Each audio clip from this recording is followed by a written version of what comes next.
दोस्तों, आज की वीडियो बहुत ही खास होने वाली है। इसे अंत तक जरूर सुने। चलो तो शुरू करते हैं। गांव के बाहरी इलाके में स्थित एक छोटे से आश्रम में एक महात्मा का निवास था। महात्मा अपनी सरलता और गहरे ज्ञान के लिए प्रसिद्ध थे। एक दिन सुरेश नामक एक युवक, जो अक्सर जीवन के छोटे छोटे सवालों में उलझा रहता था, महात्मा से मिलने आया। सुरेश ने महात्मा को प्रणाम करते हुए कहा, गुरुदेव, मेरे मन में एक प्रश्न है, क्या मैं आपसे पूछ सकता हूं? महात्मा मुस्कुराए और बोले, भंते, संकोच मत करो, अपने मन की बात कहो। जो भी सवाल है मैं तुम्हें उत्तर दूंगा।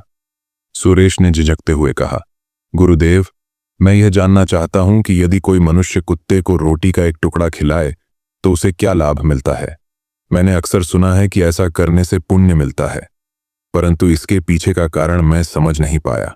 महात्मा ने ध्यानमग्न होकर सुरेश की बात सुनी और कहा, सुरेश, तुम्हारा प्रश्न बहुत महत्वपूर्ण है। जो मनुष्य कुत्ते को रोटी खिलाने के 8 लाभ जान लेता है, वह न केवल इस जीवन में सुखी रहता है, बल्कि मृत्यु के पश्चात मोक्ष भी प्राप्त करता है। तुम्हें यह समझाने के लिए मैं तुम्हें एक कहानी सुनाऊंगा, ध्यान से सुनना। महात्मा ने कहना आरंभ किया, एक समय की बात है, एक काले रंग का कुत्ता था। वह भूखा प्यासा और बहुत ही लाचार था। गांव गांव जाकर भोजन की तलाश करता, लेकिन कोई भी उसे रोटी का एक टुकड़ा तक नहीं देता था। वह बेबस होकर इधर उधर भटकता रहता। एक दिन चलते चलते वह एक अर्षि के आश्रम पर पहुंच गया।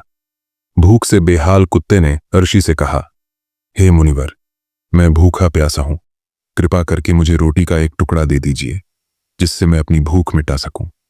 अर्षि ने कुत्ते की दुर्दशा देखकर पूछा, स्वान, क्या तुम्हें गांव में किसी ने भी भोजन नहीं दिया? कुत्ता करुण स्वर में बोला, हे मुनिवर, मैं आपको क्या बताऊं, गांव में हर किसी ने मुझे दुत्कार कर भगा दिया। कोई भी मेरी भूख और पीड़ा को समझने को तैयार नहीं। कुत्ते ने आगे कहा, हे मुनिवर, हम कुत्तों का जीवन कितना कठिन है।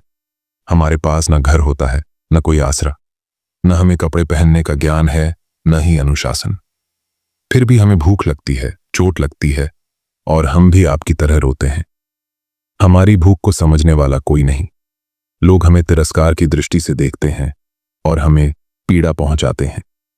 ईश्वर ने हमें वैसे ही कष्ट देकर भेजा है, फिर भी लोग हमें और कष्ट देते हैं। यदि हमें भोजन चाहिए होता है तो हमें चोरी करनी पड़ती है, लेकिन चोरी करने का हमें कोई शौक नहीं है। यह सब हमें मजबूरी में करना पड़ता है। कुत्ते ने अपनी मां की कहानी सुनाई। हम 5 भाई थे।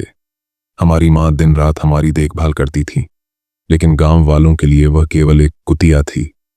लोग उसकी मेहनत और त्याग को नहीं समझते थे। वह रात भर जाग कर गांव की रखवाली करती थी, परंतु किसी ने उसे भोजन तक नहीं दिया। एक बार ठंड और बारिश में हमारे 3 भाई मर गए। उस दिन मेरी मां बहुत रोई, लेकिन इंसानों के दिल पर कोई फर्क नहीं पड़ा, क्योंकि उनके अपने बच्चे थोड़ी मरे थे। कुत्ते ने आगे बताया, एक दिन गांव के एक सेठ के घर दावत हो रही थी। मेरी मां वहां भोजन की तलाश में गई, पर उसे दुत्कार कर भगा दिया गया। अंततः भूख से मजबूर होकर उसने चोरी करने की कोशिश की। लोग लाठियां लेकर उसके पीछे पड़ गए। मां जैसे तैसे अपनी जान बचाकर वहां से भागी, लेकिन उसका शरीर लहूलुहान हो गया। मुनिवर, क्या भोजन के लिए इतनी बड़ी सजा उचित है? महात्मा ने कहा, सुरेश, यह केवल उस कुत्ते की नहीं, हर निरीह प्राणी की कहानी है। मनुष्य अपनी सुविधा और स्वार्थ के लिए दूसरों की पीड़ा को नजरअंदाज करता है, परंतु जो मनुष्य कुत्ते को रोटी खिलाता है, उसे कई अद्भुत लाभ प्राप्त होते हैं। पहला, उसके जीवन के कष्ट दूर हो जाते हैं। दूसरा, उसके घर में सुख शांति और समृद्धि आती है।